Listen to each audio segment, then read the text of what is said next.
Assalamualaikum warahmatullahi wabarakatuh. Salam guru penggerak. Perkenalkan, nama saya Murdani, calon guru penggerak angkatan 6 dari SMA 10 Pinrang, Kabupaten Pinrang.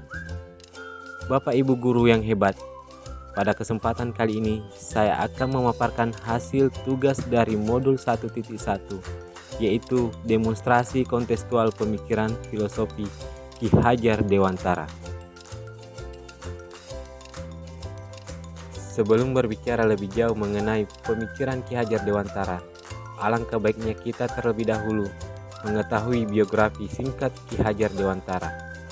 Raden Mas Wardi Suryaningrat atau lebih dikenal dengan nama Ki Hajar Dewantara lahir di Yogyakarta 2 Mei 1988. Beliau seorang aktivis pergerakan kemerdekaan, politisi, kolumnis dan pelopor pendidikan bagi kaum pribumi sejak zaman kolonial. Ia adalah pendiri perguruan Taman Siswa, suatu lembaga pendidikan yang memberikan kesempatan bagi para pribumi untuk bisa memperoleh hak pendidikan seperti halnya para priai maupun orang-orang Belanda. Beliau juga merupakan Menteri Pendidikan pertama di Indonesia. Pada tahun 1959, atas jasa-jasanya dalam mengembangkan pendidikan di Indonesia, Ki Hajar Dewantara dianugerahi gelar sebagai Bapak Pendidikan Nasional oleh Presiden Soekarno. Tanggal kelahirannya juga sekarang diperingati di Indonesia sebagai Hari Pendidikan Nasional Indonesia. Filosofi pendidikan menurut Ki Hajar Dewantara. Ki Hajar Dewantara membedakan kata pendidikan dan pengajaran dalam memahami arti dan tujuan pendidikan. Pengajaran merupakan proses pendidikan dalam memberi ilmu atau berfaedah untuk kecakapan hidup anak secara lahir dan batin. Sedangkan pendidikan menurut Ki Hajar Dewantara yaitu memberikan tuntunan terhadap segala kekuatan kodrat yang dimiliki anak agar ia mampu mencapai keselamatan dan kebahagiaan yang setinggi-tingginya, baik sebagai seorang manusia maupun sebagai anggota masyarakat.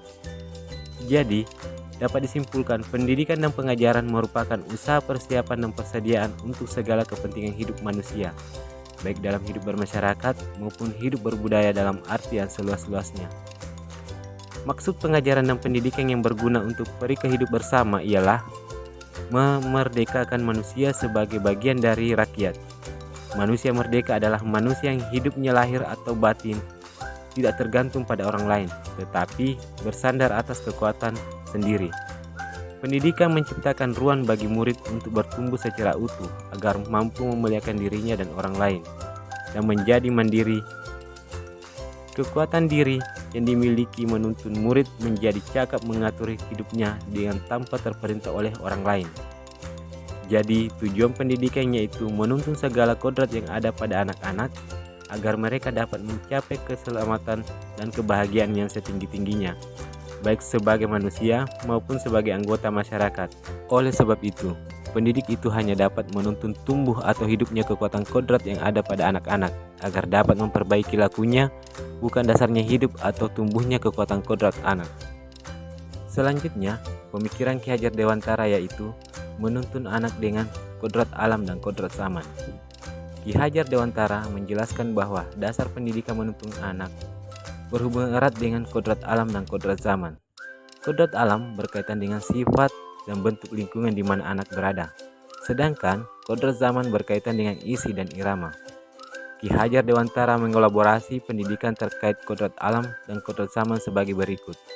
Dalam melakukan pembaharuan yang terpadu, hendaknya selalu diingat bahwa segala kepentingan anak-anak didik, baik mengenai hidup diri pribadinya maupun hidup kemasyarakatannya, jangan sampai meninggalkan segala kepentingan yang berhubungan dengan kodrat keadaan, baik pada alam maupun zaman. Sementara itu, segala bentuk isi dan irama, yakni cara mewujudkannya, hidup dan penghidupannya seperti demikian, hendaknya selalu disesuaikan dengan dasar-dasar dan asas-asas hidup kebangsaan yang bernilai dan tidak bertentangan dengan sifat-sifat kemanusiaan.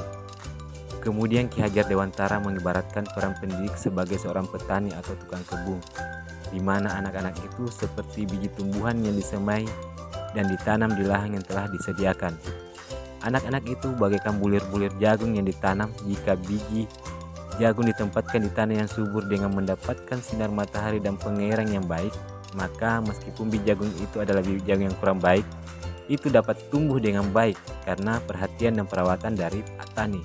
Dan sebaliknya, meskipun biji jagung itu disemai dengan bibit yang berkualitas baik, tapi jika tumbuh di lahan yang gersang dan tidak mendapatkan pengairan serta cahaya matahari ataupun tangan dinginnya Pak petani, maka biji jagung itu mungkin tumbuh namun tidak akan optimal. Pemikiran Ki Hajar Dewantara berikutnya yaitu pendidikan berpusat pada anak. Sebagai pusat pembelajaran, kebutuhan anak harus terpenuhi. Anak-anak harus perlu merasa aman, nyaman, berharga, dicintai, dan dipahami. Perasaan aman, nyaman, berharga, dicintai, dan dipahami akan mendorong munculnya motivasi dan kesadaran anak untuk belajar. Setelah tumbuh motivasi belajarnya, anak perlu hal yang menyenangkan dalam belajar. Apa yang dekat dan dikenal baik oleh anak merupakan hal yang menyenangkan bagi anak. Sesuatu yang akan mudah dipahami anak karena anak sudah mendapatkan pengalaman dalam bentuk lainnya yang berhubungan dengan materi yang dibelajarkannya. Jadi, apakah pembelajaran kita sudah berpusat pada anak? Prinsip pembelajaran berpusat pada anak lainnya adalah menjadikan anak sebagai subjek pembelajaran, sebagai subjek anak-anak yang aktif membangun pengetahuannya. Jika ternyata gurunya masih dominan dalam proses pembelajarannya, maka ia sudah mengambil hak anak untuk memberdayakan dirinya. Pemikiran Ki Hajar Dewantara berikutnya yaitu pendidikan budi pekerti. Menurut Ki Hajar Dewantara, budi pekerti atau watak atau karakter merupakan perpaduan antara gerak pikiran, perasaan, dan kehendak atau kemauan sehingga menimbulkan tenaga. Budi pekerti juga dapat diartikan sebagai perpaduan antara cipta, karsa sehingga menciptakan karya. Lebih lanjut, Ki Hajar Dewantara menjelaskan, keluarga menjadi tempat yang utama dan paling baik untuk melatih pendidikan sosial dan karakter bagi seorang anak. Keluarga merupakan tempat bersamanya pendidikan yang sempurna bagi anak untuk melatih kecerdasan budi pekerti. Keluarga juga merupakan sebuah ekosistem kecil untuk mempersiapkan hidup anak dalam bermasyarakat dibanding dengan institusi pendidikan lainnya. Alam keluarga menjadi ruang bagi anak untuk mendapatkan teladan, tuntunan pengajaran dari orang tua. Keluarga juga dapat menjadi tempat untuk berinteraksi sosial antara kakak dan adik, sehingga kemandirian dapat tercipta karena anak-anak saling belajar antara satu dengan yang lainnya dalam menyelesaikan persoalan yang mereka hadapi. Oleh sebab itu, peran orang tua sebagai guru, penuntun, dan memberi teladan menjadi sangat penting dalam pertumbuhan karakter baik anak. Yang terakhir, pemikiran Ki Hajar Dewantara yaitu trilogi pendidikan atau lebih dikenal dengan semboyan pendidikan Ki Hajar Dewantara. Yang pertama, Ingarso Suntulodo, yaitu guru bisa memberikan contoh yang baik dalam perkataan dan perbuatannya. Yang kedua, Imadio Mangungkarso, yaitu guru selalu berada di tengah-tengah murid untuk memberikan semangat. Dan yang ketiga, Guru Handayani, yang artinya guru harus bisa memberikan dorongan dan arahan. Demikianlah Bapak Ibu guru yang hebat, penjelasan dari demonstrasi pemikiran Ki Hajar Dewantara. Salam guru penggerak, bergerak serentak bergerak. Sekian dan terima kasih. Wassalamualaikum warahmatullahi wabarakatuh.